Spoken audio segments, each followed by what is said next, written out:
Bread snack recipe. 4 slice bread എടുക്കുക, അതിനെ 2 അറ്റം മുറിക്കുക, പിന്നീട് 3 ആയിട്ട് ഈക്വൽ പോർഷൻസ് ആയിട്ട് കട്ട് ചെയ്യണം. ഓരോ പോർഷൻസിലും നമ്മൾ സ്കീവേഴ്സ് എടുത്ത് ഇൻസേർട്ട് ചെയ്യുക. ഇതുപോലെ എല്ലാ 12 പീസും തയ്യാറാക്കുക. ഇനി നമുക്ക് ബാറ്റർ പ്രിപ്പയർ ചെയ്യാം. അതിനായി ഒരു ബൗളിൽ gram floor 1 cup, garlic 1 teaspoon, chilli flakes 1/2 teaspoon, black pepper 1/2 teaspoon, coriander leaves 1 teaspoon, ഉപ്പ് ആവശ്യത്തിന്, സെസേം സീഡ്സ് 1/2 ടീസ്പൂൺ, വെള്ളം ആവശ്യത്തിന് നമുക്ക് എടുക്കണം.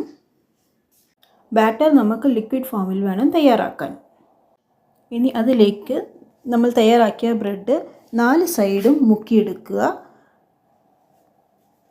ഇനി ഒരു പാനിലേക്ക് 1 ടീസ്പൂൺ ബട്ടർ പുരട്ടിയതിന് ശേഷം അതിലേക്ക് ബ്രെഡ് ടോസ്റ്റ് ചെയ്യണം. ഇതുപോലെ എല്ലാ ബ്രെഡും ടോസ്റ്റ് ആയിരിപ്പുണ്ട്. Thank you for watching.